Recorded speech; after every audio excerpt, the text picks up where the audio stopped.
Boa noite, paz seja convosco, amados. Nós estamos iniciando mais uma noite de estudo bíblico. Convido você a reunir o pessoal aí da sua casa, seu esposo, sua esposa, filhos, quem mora aí com você, chama para perto para estudar a palavra de Deus.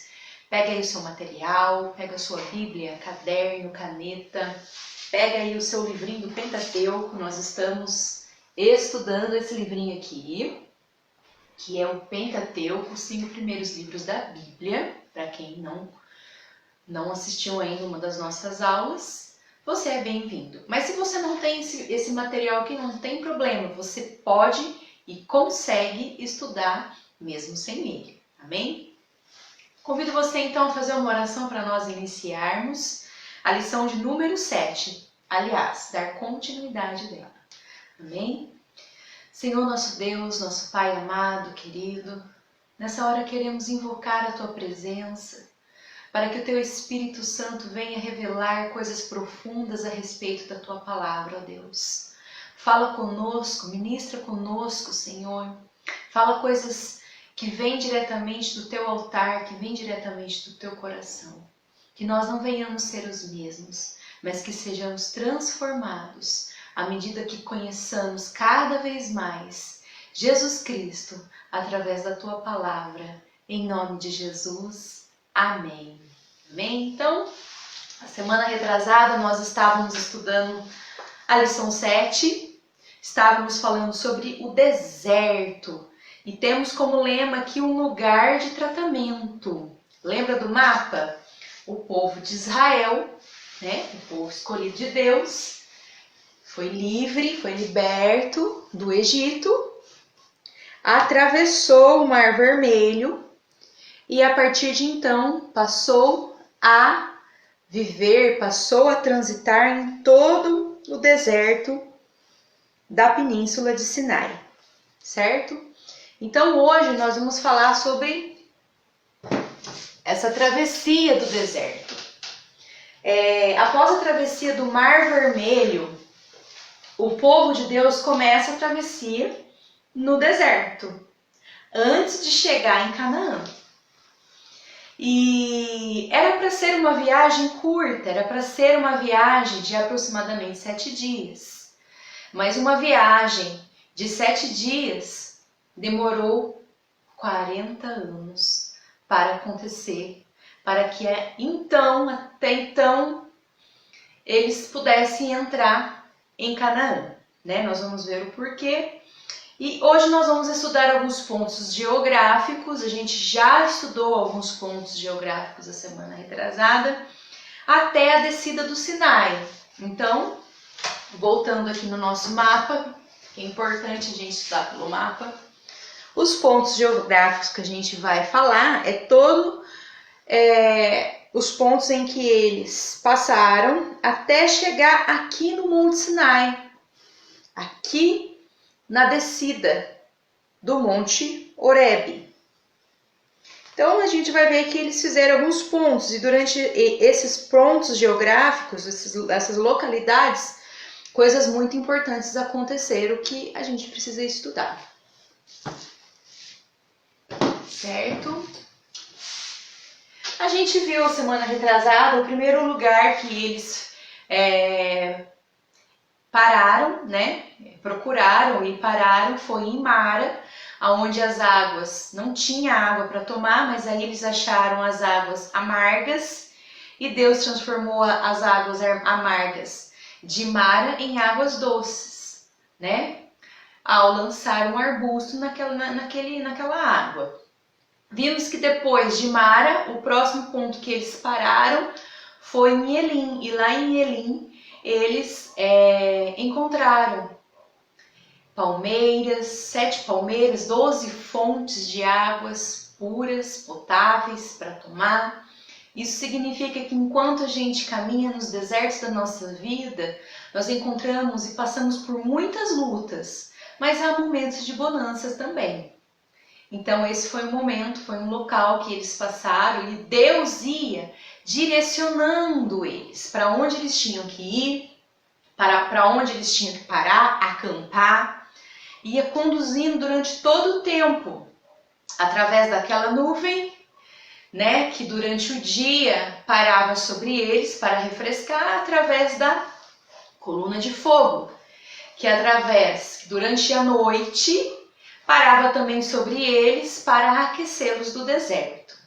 E, lógico, né, ia direcionando Moisés para que Moisés fosse também direcionando o povo. Então, esses lugares que eles pararam foram lugares que Deus quiser que eles parassem, né? E depois dessa região de Elim, o próximo ponto que eles pararam, que eles percorreram e pararam, foi o deserto de Sim. E qual foi a reclamação do povo quando eles ficaram no deserto de Sim? Né? O povo foi para o deserto de Sim e de repente começaram a reclamar e a murmurar novamente contra Moisés, contra Deus, porque não tinha comida, né? Não tinha carne, não tinha os pães, e aí eles se queixaram porque faltavam essas coisas. Vamos acompanhar a palavra de Deus lá em Êxodo 16, verso 3 e 4. Pega aí a sua Bíblia e eu vou pegar a minha.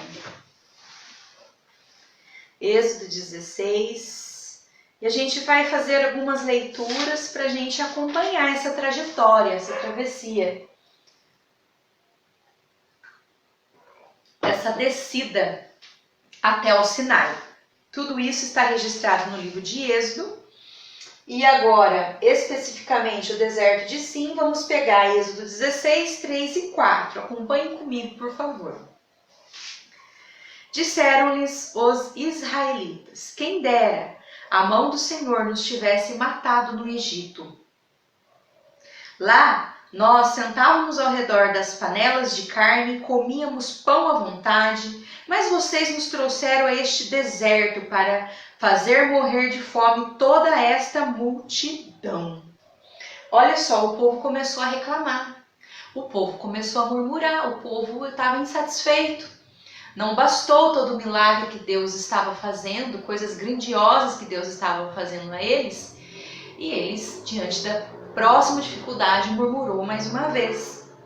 E disse, porém, o Senhor a Moisés: eu lhes farei chover pão do céu. O povo sairá e colherá diariamente a porção necessária para aquele dia.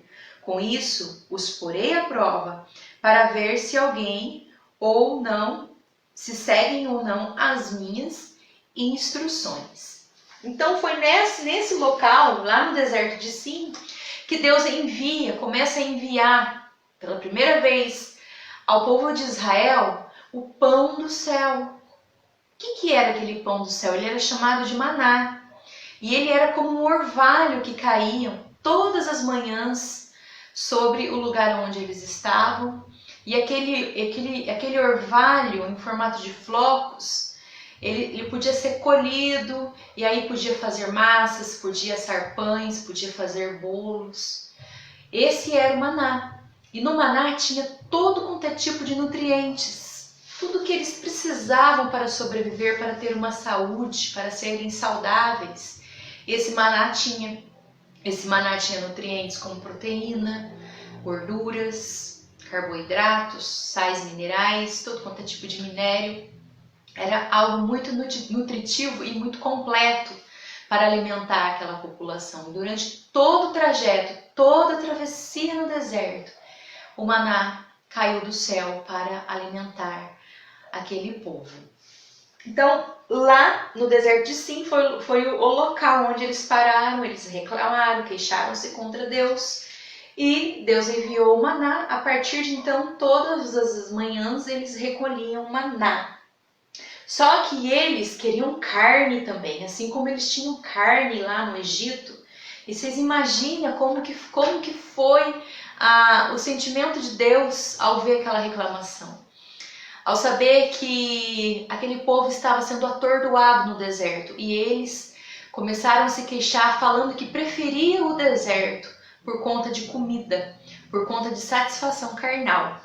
Então, à tarde, naquela mesma tarde, Deus mandou cordonizes. O que é cordonizes? Eram aves, carne de aves. Amontoou uma grande quantidade de cordonizes que caíram do céu sobre o lugar onde eles estavam, eles comeram cordonizes até, como se diz a expressão, até sair pelos olhos, eles comeram cordonizes, mas aquelas cordonizes foi só naquele dia. Os outros dias não vieram carne à tarde. O que Deus estava querendo dizer com isso? O maná manteve-se todas as manhãs. Eles comiam maná, eles podiam fazer boas refeições durante todo o dia só com aquela substância do maná. E Deus quis dizer que o quê? Que o maná era aquilo que eles necessitavam, era aquilo que eles realmente precisavam. As cordonizes eram o quê? Para satisfazer o desejo da carne. Era aquilo que eles não precisavam. Tudo que é para satisfazer o desejo da carne, a gente não precisa. A gente pode retirar, porque não nos fará falta. Mas aquilo que era vital, o Pai do Céu sabe que eles precisavam e manteve aquela alimentação para eles. E só que tem um trechinho aqui que a gente acabou de ler, que Deus vai pôr esse povo à prova. A partir de então, Deus começa a colocar esse povo à prova.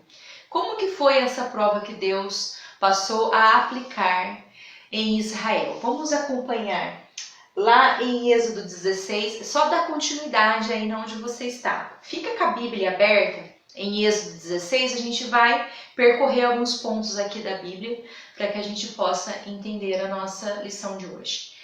Lá em Êxodo 16, verso 16 também até o verso 26, vamos entender como Deus põe esse povo à prova a partir deste momento. Aí Deus disse a Moisés, né? Êxodo 16, 16. Depois que o orvalho secou, flocos finos semelhantes à geada estavam sobre a superfície do deserto. Quando os israelitas viram aquilo, começaram a perguntar uns aos outros: "Que é isto?", pois não sabiam o que se tratava. Disse-lhes Moisés: "Este é o pão que o Senhor lhes deu para comer." Agora começa o 16. Assim ordenou o Senhor: cada chefe de família recolha quanto precisar, um jarro para cada pessoa de sua tenda. Então os chefes das famílias tinham que recolher aquele orvalho, que era o maná, mas de acordo com a necessidade daquela família. Eles não podiam recolher a mais, também não dava para recolher a menos. Os israelitas fizeram como lhes fora dito. Alguns recolheram mais, outros menos. Quando mediram com o jarro, quem tinha recolhido muito não teve demais, e não faltou a quem tinha recolhido pouco. Cada um recolheu o quanto precisava. Ninguém deve guardar nada para a manhã seguinte, ordenou-lhes Moisés. Ou seja, o maná ele servia para ser comido no mesmo dia. Ele podia ser recolhido de manhã, feito uma massa para comer à tarde, para comer de tardezinha, comer na manhã, mas não podia comer ele no outro dia. Isso era uma ordenança de Deus. E Deus começa a colocar o povo à prova a partir de então, para ver se o povo ia obedecer. 19. Ninguém deve guardar nada para a manhã seguinte, ordenou-lhes Moisés. Todavia, alguns deles não deram atenção a Moisés e guardaram um pouco até a manhã seguinte, mas aquilo criou bicho e começou a cheirar mal. Por isso Moisés irou-se contra eles. Olha só, pessoas foram desobedientes e colheram além do que eles precisavam para que sobrasse para o outro dia, para que no outro dia eles não precisassem ir lá apanhar. Mas aquilo começou a cheirar mal e a criar bichos. Cada manhã todos recolhiam o quanto precisavam, pois quando o sol esquentava, aquilo se derretia. Olha só, o maná não servia para colher no final da tarde, durante a tarde, porque ele derretia com o sol. No sexto dia, recolheram o dobro, 2 jarros para cada pessoa, e os líderes da comunidade foram contar isso a Moisés, que lhes explicou. Foi isso que o Senhor ordenou: amanhã será o dia de descanso. Preste atenção. Amanhã que seria o sábado para eles, era o dia de descanso. Descanso. Sábado consagrado ao Senhor. Assem, cozinhem e o que quiserem, guardem o que sobrar até a manhã seguinte. Nesse caso, quando era sexta-feira, era obrigatório eles colherem o dobro para necessariamente sobrar para o dia próximo, que era sábado, porque sábado eles não podiam trabalhar. Sábado eles não podiam levantar cedo para colher o orvalho, porque era sábado, dia consagrado ao Senhor, que não podia fazer alguma obra. Aí Deus ordenava que eles colhessem a mais. E eles guardaram até a manhã seguinte, como Moisés tinha ordenado. Não cheirou mal e nem criou bicho. Olha só, no sábado não cheirava mal e não criava bicho. Como no hoje, disse Moisés, pois hoje é o sábado do Senhor. Hoje vocês não encontrarão no terreno. No sábado não caía orvalho do céu. Durante 6 dias vocês podem recolhê-lo, mas no sétimo, o sábado, não acharão. Certo? E assim Deus começou a colocar o povo à prova. Por quê? Para ver se eles obedeciam. E havia teimosia. Houve muita teimosia, né? A palavra diz que muitos colheram a mais para sobrar para o próximo dia, mas não prestou, estragou. Muitos acabaram não colhendo a mais na sexta-feira e ficou sem alimento no sábado. Foram lá no sábado de manhã e não tinha. Então tudo isso foi para provar o coração desse povo. O que é importante a gente entender aí o significado espiritual do maná? Bem, o maná era o pão que desceu do céu, que sustentou toda aquela multidão durante 40 anos. Durante 40 anos não se tinha outra coisa para comer no deserto. E o maná foi aquele que deu vida, que deu saúde para o homem durante esse período. O maná, se a gente for entender o significado dele, o maná é o pão da vida, era o pão que trouxe vida para toda aquela população. E o pão da vida, a palavra diz no Novo Testamento que o pão da vida é Jesus. O pão da vida é Jesus. E assim como o maná, nós precisamos de Jesus, o pão da nossa vida, todos os dias. Nós precisamos dele todo dia nós precisamos do pão, que é Jesus. E se a gente for buscar logo cedinho, logo pela manhã, você vai encontrar esse pão. Então precisamos buscar todos os dias. Já busca ele no começo do seu dia. Não deixe para buscar no final, porque senão pode ser que não dê tempo. Pode ser que as correrias do seu dia não sufoquem, não deixem você colher desse pão. O pão, ele serve para te sustentar durante todo o dia, né? E assim como o maná também, né? O pão que tinha que ser colhido na medida certa, nós também precisamos de Jesus na medida certa. Se você é novo na fé, você vai precisar de Jesus uma quantidade, porque Jesus é a palavra. Se você já tem mais caminhada, mais tempo, você vai pegar com mais intensidade, você vai se alimentar à medida que o seu estômago comportar daquele alimento. E assim também é o nosso pão que nos traz vida. Quando nós buscamos Jesus, buscamos a palavra de Deus todos os dias, nós buscamos a vida espiritual que nós tanto necessitamos para viver, o homem espiritual, né? E outra coisa, o pão de ontem, aquilo que eu fui ministrada ontem, não serve para o hoje. Eu preciso de um pão fresquinho todos os dias. Então, todos os dias você precisa da palavra de Deus fresquinha, né, para você.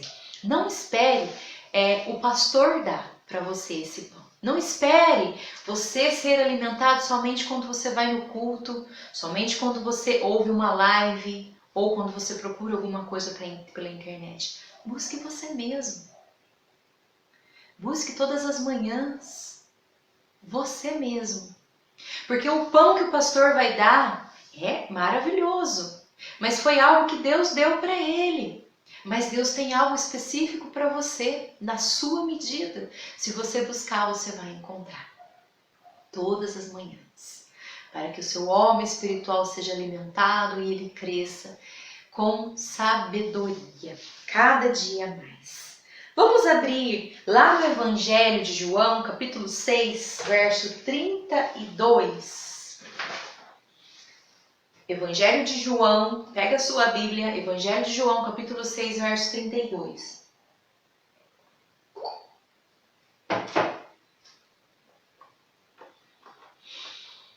Vamos ver Jesus dizendo que ele é esse pão.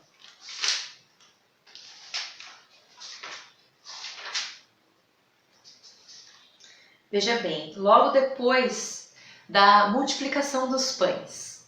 Lembra do milagre da multiplicação dos pães? Logo em seguida, Jesus fez um discurso.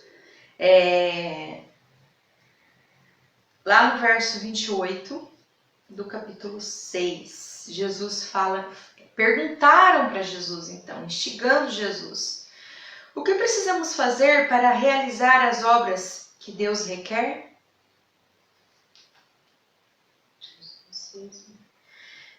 Jesus respondeu, a obra de Deus é esta, crer naquele que enviou. Então eles perguntaram, que sinal milagroso mostrarás para que vejamos e creiamos que farás? Os nossos antepassados comeram o maná no deserto. Como está escrito, ele lhes deu a comer pães dos céus. Declarou-lhes Jesus, digo-lhes a verdade. Não foi Moisés quem lhes deu o pão do céu, mas é o meu Pai quem lhes dá o verdadeiro pão do céu. Pois o pão de Deus é aquele que desceu do céu e dá a vida ao mundo. Disseram-lhes então, Senhor, dai-nos sempre desse pão. Então Jesus declarou, eu sou o pão da vida. Aquele que vem a mim nunca terá fome. Aquele que crê em mim nunca terá sede. Mas, como eu lhes disse, vocês me viram, mas ainda não creem. Então Jesus está fazendo um discurso aqui, dizendo que ele é o pão da vida. As pessoas que estavam interrogando Jesus eram judeus. Diz, né, que obra que você pode nos fazer para que a gente possa crer ainda mais em você, que você é o escolhido, o ungido de Deus? Olha, não bastou toda a multiplicação dos pães, o grande milagre que sustentou uma multidão, para eles crerem no milagre, no poder de Jesus. Aí eles queriam mais sinais. E aí eles falavam assim, olha, nós cremos que Moisés era enviado de Deus, porque através de Moisés, os nossos pais lá no deserto tiveram maná. Aí Jesus falou assim, escuta aqui, não foi Moisés que deu maná para os seus pais, não foi Moisés que deu maná para os seus antepassados, mas foi o meu Pai que dá o pão da vida a todos aqueles que pedem, que querem, que anseiam, que necessitam. É o meu Pai que dá. Ele diz isso no presente. Ele não diz isso simplesmente falando de um passado, foi o meu Pai que deu. Ele fala, é o meu Pai que dá o maná. É o meu Pai que dá o pão da vida. E digo mais, eu sou o pão da vida. Aquele que crê em mim não terá fome da vida eterna. Aquele que crer em mim, aquele que vem a mim, aquele que come de mim, terá a vida eterna. É lindo, gente. Leia depois todo esse trecho aqui, até o final desse capítulo, e grandes coisas sobre o pão da vida, sobre o maná, o pão que desceu dos céus, que é Jesus, vocês vão entender, certo? E então o maná tipifica Jesus. Só que Deus também dá uma advertência ao povo aí, porque o povo começa a desobedecer, né? Vamos ler lá em Êxodo 16, verso 28, para a gente dar continuidade. Êxodo 16, verso 28. A palavra de Deus diz assim, então o Senhor disse a Moisés, até quando vocês se recusarão a obedecer os meus mandamentos e as minhas instruções? Vejam que o Senhor lhes deu o sábado, e por isso, no sexto dia, ele lhes dará o pão para 2 dias. No sétimo dia, fiquem todos onde estiverem, ninguém deve sair.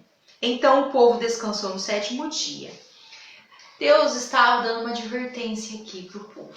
Não é para colher o maná no sábado, porque sábado é dia de descanso. O povo teve que aprender a descansar. Agora pensa num povo ansioso.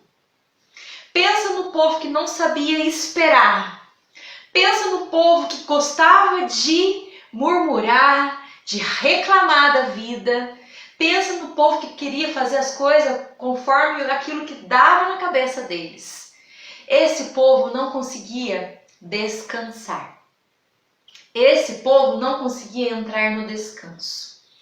E Deus tem também uma grande revelação, uma grande inspiração para nós do Espírito Santo, através dessa palavra de descanso. O que significa sábado? Sábado significa descanso. Foi no sábado que Deus descansou, depois de criar toda a natureza, depois de organizar todo o planeta. Ele descansou no sétimo dia e era sábado. E ele pede para que todos façam a mesma coisa, descansem. Descanse. Depois de tudo feito, depois de todas as obras feitas, descanse. Aquilo era algo para eles fazerem fisicamente, porque assim era a lei no passado. Era tudo coisas palpáveis. Só que a lei do passado ela tem grande significado para o dia de hoje. Não é que necessariamente no sábado a gente tenha que parar as coisas físicas, mas nós precisamos entender que o sábado significa descanso. A gente tem que fazer muitas coisas na nossa vida, a gente tem muitas correrias, tem que correr para cá, correr para lá, a gente tem que trabalhar, a gente tem muita coisa para a gente fazer nesse mundo, nessa terra, né? Família, filhos, estudos, trabalhos, obras, enfim. Só que tem uma hora que a gente tem que confiar que Deus está cuidando de todas as coisas. Se a gente faz, fica preocupado e não descansa e não confia e não tem fé que Deus está cuidando dos mínimos detalhes, a gente não está conseguindo respeitar o sábado. Como que a gente entra no descanso? Como que a gente respeita o sábado, que tem um significado espiritual? Pela fé. É pela fé que eu entro no descanso.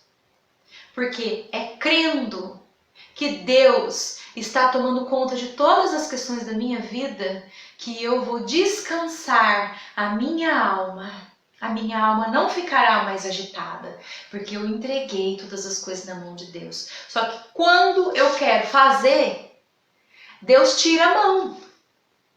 Agora, tira a mão que Deus ponha dele.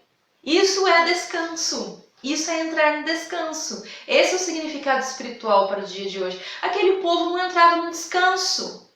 Eles tinham uma alma agitada o tempo todo e aquela ansiedade, aquela preocupação, aquela correria, aquele aceleramento, e eles não confiavam de que Deus ia prover todas as coisas. Mesmo que eles passassem por algum período de falta em alguma coisa, logo em seguida, se eles confiassem, se eles entrassem no descanso, ia vir. Mas eles não entravam, eles murmuravam.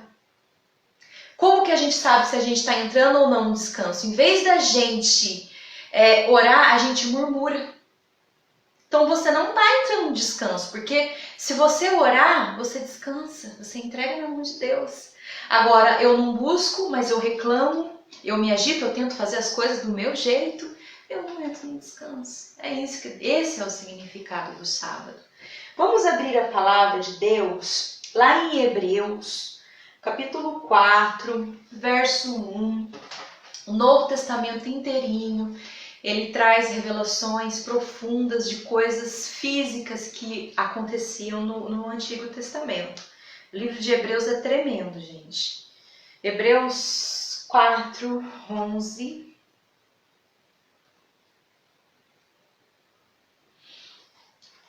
diz exatamente isso que eu estou falando agora.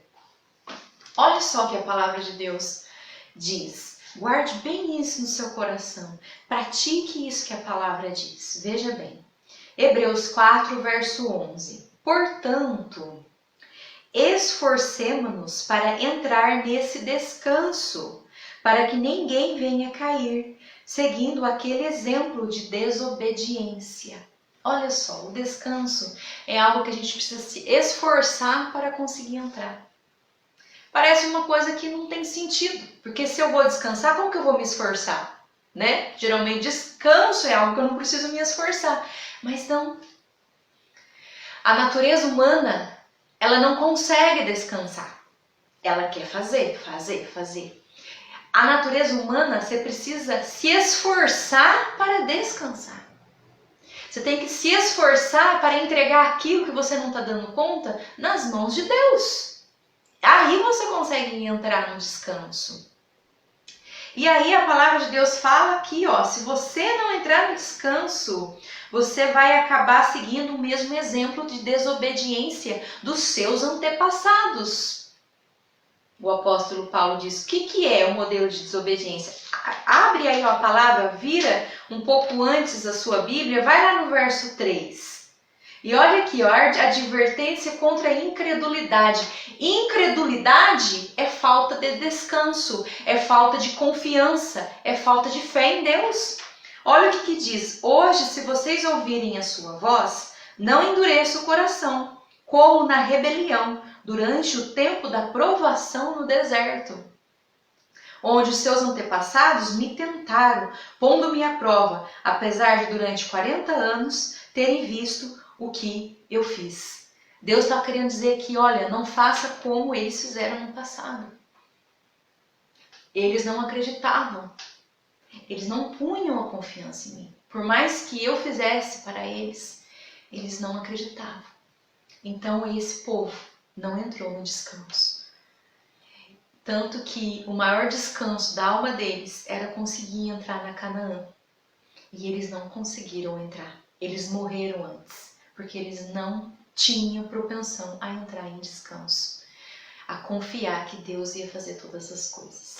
Então isso é um significado tremendo para nós, para os dias de hoje. A nossa natureza humana ainda tenta não querer confiar, não querer ter fé, mas nós precisamos nos esforçar para isso, amém? Continuando aqui. Próximo ponto que o povo percorreu foi, tudo isso que eu falei, estava lá no deserto de Sim, certo? Não sei se dá para enxergar. Deserto de Sim. Tudo isso ocorreu aqui, certo? O maná, as cordonizes, tudo aqui, a provação. Agora eles descem para Refidim, bem próximo do monte Horebe, aonde Deus fala pessoalmente com Moisés. Aqui em Refidim, o que vai acontecer? Vamos lá?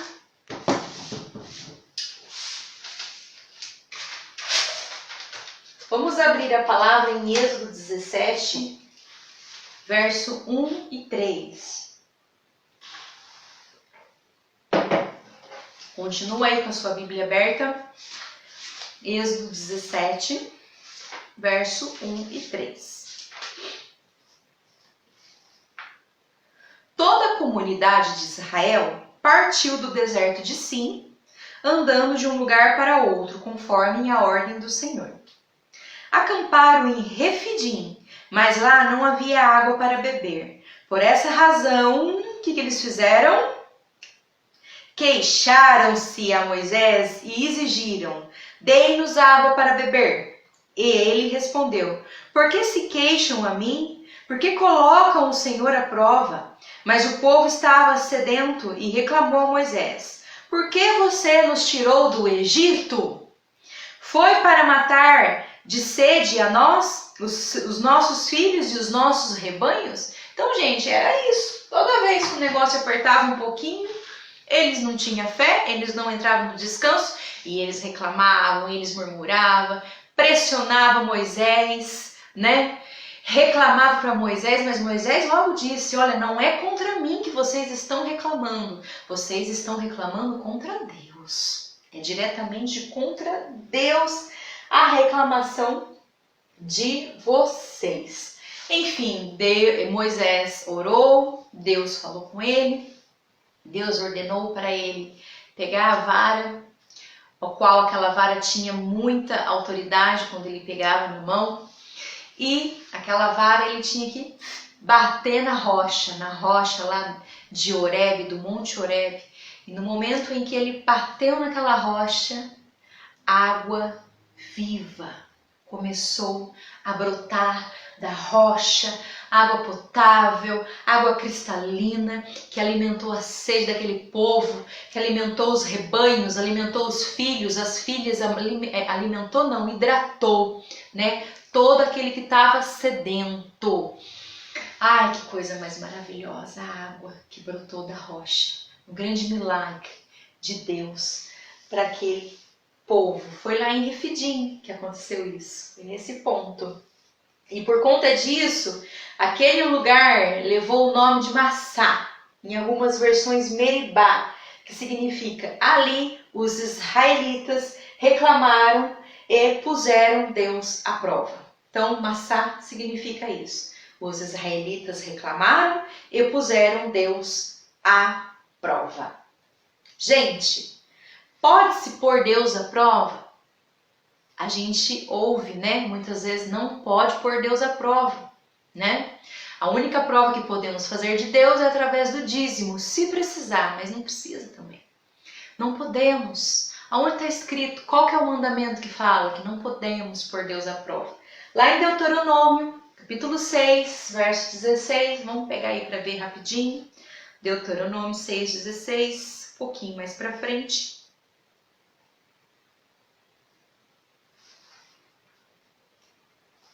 Deuteronômio 6,16. A palavra de Deus diz assim: não ponham à prova o Senhor, o seu Deus, como fizeram em Massá, como fizeram em Meribá. Não ponham Deus à prova do jeito que eles fizeram lá em Massá, que fica em Refidim. Não pode.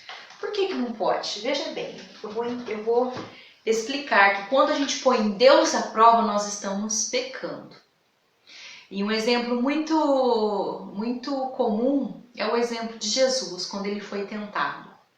Lá no Evangelho de Lucas, logo depois que ele foi batizado, ele jejuou 40 anos, aliás, 40 dias, e Satanás tentou ele foi levado para o deserto pelo Espírito para ser tentado por Satanás. E uma das tentações era essa.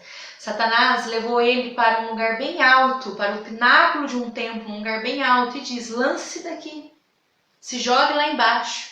Então, Satanás queria que Jesus cometesse suicídio, né? Tentasse contra a sua vida. E nesse momento Satanás falou, porque Satanás conhece as escrituras, mas distorce as escrituras, certo? E ele fala assim, porque está escrito lá no Salmo 91, que aos seus anjos dará ordem para que não tropece nenhuma pedra, para que te pegue pela mão, para que você não caia, para que você não tropece. Então solta daqui de baixo, se despenca daqui, os seus anjos de Deus vão estar lá embaixo. E aí, o que Jesus fala? Não colocará à prova o Senhor teu Deus. Não tentará o Senhor teu Deus. Que Jesus conhecia a palavra, ele era a palavra. Por mais que Satanás distorcesse a palavra, ele conhecia a palavra íntegra, não distorcida. Que Deus pede sim, na palavra de Deus fala sim que os anjos estarão ao dispor dos homens para ajudá-los a não tropeçarem, a não caírem, mas quando eles estão andando num caminho de obediência, quando eles estão andando no caminho certo, sem pecado. Porque se eles estão num caminho que não é um caminho de obediência, os anjos também perdem a responsabilidade, eles não têm responsabilidade sobre aquele que está em caminhos maus. Se Jesus cedesse a essa tentação e se suicidasse, os anjos não iam segurar eles pela mão, porque ele não estaria no caminho certo, né? E não podemos tentar a Deus, não podemos colocar Deus à prova Qual que é um exemplo que a gente pode tirar disso no dia de hoje? Por exemplo, eu sei que eu não posso comer gordura. Não posso ficar comendo bastante gordura, eu tenho que controlar minha alimentação, mas eu pego e não ligo. Eu como gordura sim, como bastante gordura, né? Enfim, como fritura, como bastante carne com gordura e não ligo para minha saúde. Aí eu falo assim, mas Deus cuida de mim, né? E se acontecer qualquer coisa comigo, Ele é meu Jeová Rafá. Não, não é assim. Se a gente sabe que a gente precisa usar máscara quando a gente vai no mercado, porque tem pessoas lá aglomeradas, para que a gente não seja contaminado, e a gente não usa porque a gente sabe que Deus vai nos proteger, porque a gente tem os anjos. Não, o que você está fazendo? Você está pondo Deus à prova. Você está falando assim, olha, vamos ver se Deus realmente vai me proteger, né? Pôr Deus à prova. Não podemos pôr o nosso Deus à prova, isso é pecado, né? Esse povo punha Deus à prova todo o tempo. Então não podemos pecar contra esse mandamento da lei de Deus. Amém? Outra coisa que aconteceu em Refidim foi a batalha contra os amalequitas, que a gente já falou isso na aula retrasada. Enquanto Moisés tinha as mãos levantadas, intercedendo para Josué, Josué vencia a batalha. Poder de Deus através da intercessão. Outra coisa que ocorreu aqui também foi o encontro de Jetro com Moisés. Lembra que Jetro era o sogro de Moisés? Jetro estava lá e Jetro... Aqui, ó. Nosso mapinha. Onde que Moisés conheceu Jetro? Aqui em Midian, né? Aqui em Midian. Então Jetro estava aqui em Midian. A filha de Jetro, Zípora, que é a esposa de Moisés, estava com ele, e os filhos de Moisés também estavam aqui. E ele quis se encontrar com Moisés aqui em Refidim, então ele marcou um encontro, levou os filhos de Moisés, né, Gerson e Eliezer, para encontrar com ele, certo? Para matar a saudade da esposa, dos filhos. Enfim, no dia desse encontro aconteceu algo muito lindo também. O que aconteceu? Jetro viu quão grande era aquela multidão que Moisés estava administrando, estava liderando. E viu que Moisés o tempo todo estava ocupado tentando resolver questões. Imagina, gente, tentar resolver questões de um povo difícil, de um coração difícil, um povo que não é fácil de lidar como esses. Então ele estava ficando esgotado. Aí o seu sogro deu um conselho, falou assim, Moisés, desse jeito você não vai aguentar. Separa líderes desse povo, separa líderes que possam te ajudar a liderar causas leves, para que fique para você só as mais graves, só as mais complicadas. E ele acatou o conselho do seu sogro e foi uma grande bênção, certo? Isso está registrado lá em Êxodo 18, 17, e sugerindo divisões de responsabilidades. Não precisa abrir, né? Mas se você quiser depois ler com calma na sua casa, pode ler Êxodo 18, 17. E como que é bom, né? A gente perceber, reconhecer e acatar o conselho de pessoas sábias, né? Como que isso ajudou Moisés nessa travessia? Eu penso que ele não ia aguentar se ele continuasse o tempo todo atordoado, com tantas reclamações, com tantas queixas, ele não ia ter tempo de ouvir Deus, né? Aí ele fez essa divisão, foi um conselho dos céus que Deus usou o seu sogro Jetro para trazer a ele, certo? Enfim, depois de Refidim, por fim, eles vão até para onde? Lá no Monte Sinai, nessa região aqui. Havia um monte aqui, nessa região do Sinai, o deserto de Sinai. Havia um monte, e nesse monte Deus se apresentava a Moisés. Nesse monte Deus falava com Moisés. Foi nesse monte que Moisés viu a Deus e recebeu toda a lei contida nas Sagradas Escrituras. Recebeu os 10 mandamentos, recebeu também as instruções para a construção do tabernáculo e instruções para a execução dos trabalhos no tabernáculo. Grandes coisas Moisés recebeu de Deus enquanto estava nesse monte. Tremendo, gente. Tremendo. E a gente vai deixar para falar especificamente sobre a lei, a aliança que Deus fez com o homem, né? Na aula que vem. A gente vai agora para o nosso livrinho, ver algumas coisinhas que estão faltando no livrinho, fazer a hora da reflexão, encerrar a lição 7 e quando a gente iniciar então a lição 8, semana que vem, a gente vai falar especificamente da lei, da aliança que Deus fez com o povo, certo? Pois bem, deixa eu ver aqui.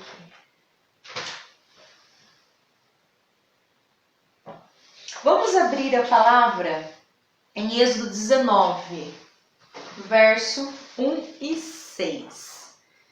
Êxodo 19.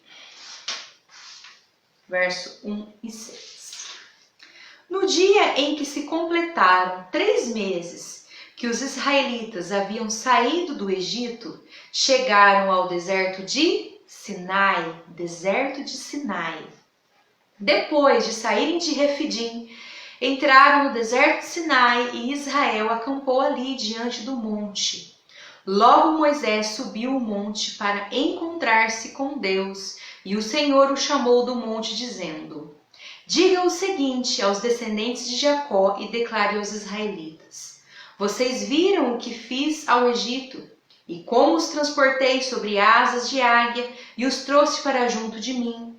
Agora, se me obedecerem fielmente, guardarem a minha aliança, vocês serão o meu tesouro pessoal dentre todas as nações, embora toda a terra seja minha. Vocês serão para mim um reino de sacerdotes e uma nação santa. Essas são as palavras que você dirá aos israelitas. Gente, Deus falou com Moisés lá no Monte Sinai, próximo ao Monte Sinai. Então, o reino de sacerdotes significa isso: exercer a autoridade e ao mesmo tempo exercer um elo com Deus, a espiritualidade. Então é você ter autoridade espiritual sobre a terra. Reino de sacerdote, obter autoridade, governo espiritual sobre a terra. E isso diz respeito à igreja. É a igreja que essa promessa é para a igreja. Eu farei de vocês um reino de sacerdotes. Isso vai falar lá em Apocalipse, isso vai falar lá no Novo Testamento sobre o reino de sacerdotes. Aqueles que estão em Cristo Jesus se tornam sacerdotes reais, sacerdotes do rei. Bem? E agora nós vamos pegar um pouco aí a nossa apostila, vamos abrir a página aí 59. Tudo isso que eu falei tem tudo a ver com o contexto aqui, só que de uma forma mais detalhada. Aqui na página 59 fala dos pontos geográficos, né? Tem aí 18 pontos geográficos. Os primeiros a gente já falou. A partir do número 10 até o número 18 eu não falei, porque aí depois, ao decorrer dos estudos, a gente vai ver esses demais pontos e os acontecimentos que tem em cada um deles, certo? Virando a página, lá na página 90, fala também de alguns dados importantes a serem observados, que em Deuteronômio 8:2, Deus determinou o período de 40 anos com o objetivo de humilhar, provar, para saber o que havia no coração do povo judeu, se obedeceriam ao Senhor ou não. Olha só, gente, o objetivo de Deus levar esse povo para o deserto, de Deus conduzir esse povo lá no deserto, era pura e simplesmente para humilhar e provar aquele povo. porque era humilhando e provando aquele povo que Deus ia ver o que eles tinham no coração. Qual que era a tendência, qual que era a inclinação que eles tinham no coração. Se eles iriam obedecer ou não ao Senhor, porque Deus estava prestes a separar um povo para Ele. Um povo santo, um povo escolhido, que precisava ser obediente. E o deserto foi um lugar estratégico para Deus provar e fazer com que esse povo, de certa forma, também fosse humilhado. Olha só, o que a gente pode entender sobre a palavra humilhação. Se você for ver um evangelho que fala muito sobre isso, é o evangelho da mulher cananeia. Não sei se vocês conhecem essa parábola. Não era parábola, era acontecimento mesmo. Da mulher cananeia. Ela está lá em Mateus. Registrei em algum lugar aqui, não estou encontrando. Mateus 15, 21, 28. Não precisa abrir, mas se você quiser anotar aí do ladinho do seu caderno, anota para vocês lerem depois em casa. É aquela história que fala que Jesus está à mesa, ceando com os discípulos, com os israelitas, e aparece uma mulher cananeia que não fazia parte da sua raça, vamos dizer assim, e ela pede para que Jesus socorresse ela, porque a filha dela estava endemoniada. E aí Jesus fala assim, cabe a mim tirar o pão dos filhos para dar aos cachorrinhos? Jesus pega e fala para ela dessa forma. Cabe eu tirar aqueles que são da casa de Israel para dar àqueles que não são da nossa raça? Aqueles que são considerados cachorrinhos? Olha só, Jesus chamou aquela mulher de cachorrinha. Imagine se fosse você. O que você ia fazer? Imagina, eu não preciso mais da sua ajuda, né? Mas ela se humilhou. Ela se humilhou. E qual foi a resposta que ela deu? Ela respondeu assim para Jesus: mas os cachorrinhos também alimentam-se das migalhas que caem da mesa dos seus. Olha só. Ela concordou que ela era indigna. Ela se humilhou diante de Jesus. E por conta disso, Jesus falou assim: nunca vi em nenhum lugar daqui da minha região alguém que tivesse a fé que você tem, alguém que tivesse a fé dessa mulher. Jesus estava provando o coração dela, estava trazendo essa humilhação para ver se ela era orgulhosa ou não. E assim é também nos dias de hoje, e assim foi com o povo de Israel lá no deserto. Deus colocou esse povo à prova para humilhar esse povo, para ver se eles tinham humildade ou não, para ver o que podia se extrair no coração deles. Então foi esse o grande propósito, o grande objetivo, certo? Aí eu acabo fechando aqui, não era para ter fechado. Continuando.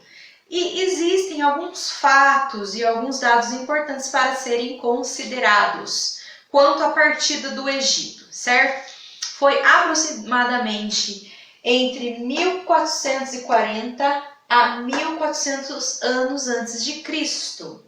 Quanto ao primeiro censo, quantas pessoas estavam presentes aí nessa caminhada? Cerca de 600 mil homens de pé.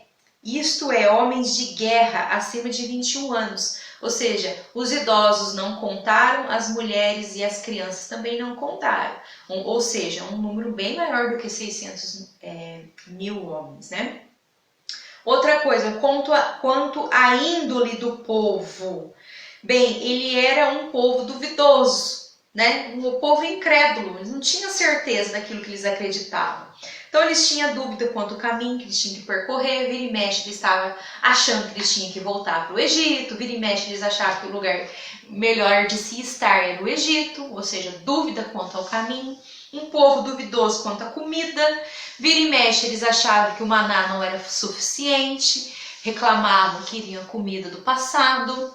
Um povo duvidoso contra os inimigos, todas as vezes que os inimigos se manifestavam, eles achavam que eles iam morrer, que eles iam perder, eles não tinham certeza de vitória, ou seja, eles eram pessoas muito duvidosas, né, incrédulas.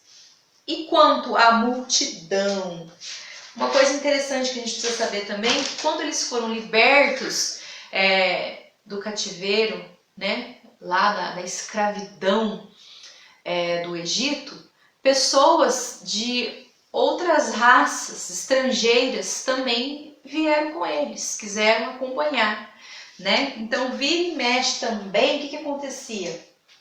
Eles não tomavam o devido cuidado que eles deviam ter com a mistura dos costumes daquelas pessoas estrangeiras. Aquelas pessoas estrangeiras tinham costumes idólatras, né? E eles muitas vezes se contaminavam com seus costumes, sendo que Deus queria que eles se separassem desses costumes, tá? Então isso conta a multidão. Pontos que são importantes a gente saber que aconteciam, fatos. O povo de Israel e o milagre de Mara, a gente já falou na semana retrasada. E a atitude de ingratidão de Israel. Aí na página 61, acompanha comigo. Atitude de ingratidão de Israel. O que diz aqui?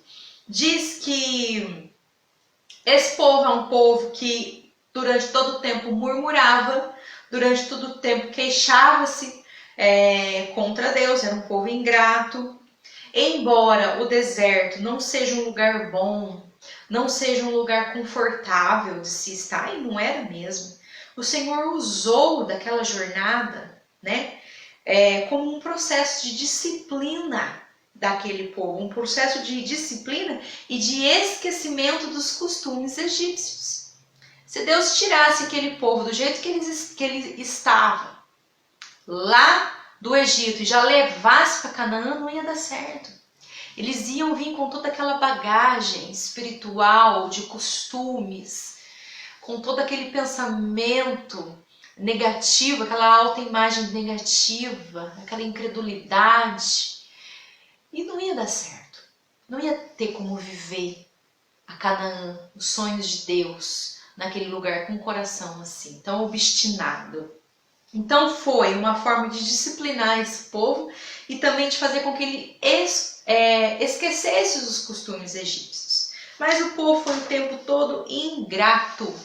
Foi ingratidão o tempo todo, né? Deus estava com eles o tempo todo, provendo todas as coisas. Não faltou alimento, não faltou água, não faltou saúde, as vestimentas não acabavam, não se estragavam, não faltou nada.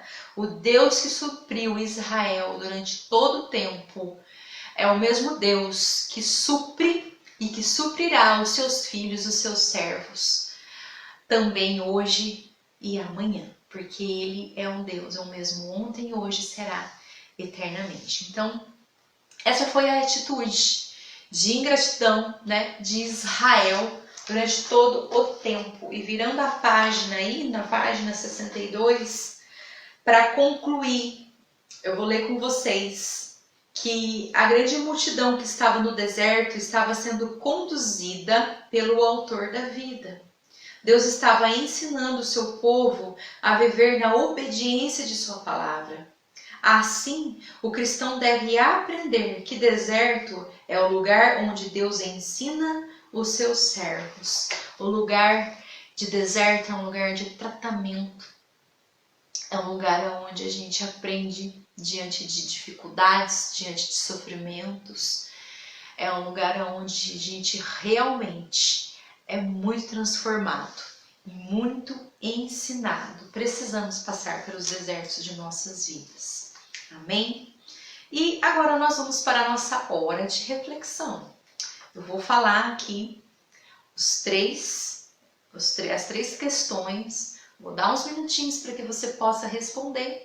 Depois a gente vai discutir sobre essas questões, certo? Número 1. O que é um deserto? Descreva com suas palavras. Número 2. Qual o propósito de Deus ao tratar com o povo no deserto após a saída do Egito? Número 3. Qual o papel do deserto na vida do cristão hoje? Eu vou disponibilizar aí na telinha de vocês essas questões. Respondam rapidinho, depois a gente... Deixa eu abrir aqui. Número 1. O que é um deserto? Descreva com as suas palavras. Bem, deserto é um lugar onde há escassez de tudo. É um lugar onde tudo falta, né? Não tem nada no deserto. É um lugar que não pode ser habitável, não tem como ser habitado porque faltam os recursos vitais para uma vida, certo? Ou seja, somente mesmo com a presença de Deus é que nós podemos sobreviver às condições de um deserto, assim como esse povo conseguiu, né? Mas é um lugar onde muito aprendemos, um lugar onde somos tratados na alma, certo? E o número 2? Qual o propósito de Deus ao tratar com o povo no deserto após a saída do Egito? O que você colocou? Qual que foi o objetivo de Deus?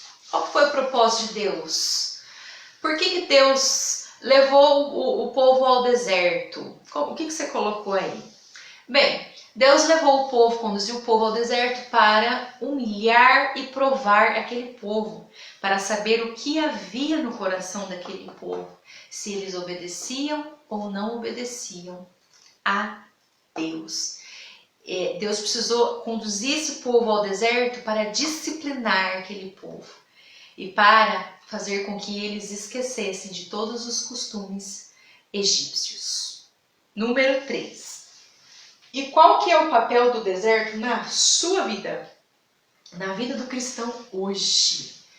Qual que é o papel do deserto? Deserto que a gente passa, né? Quantos desertos a gente não passa?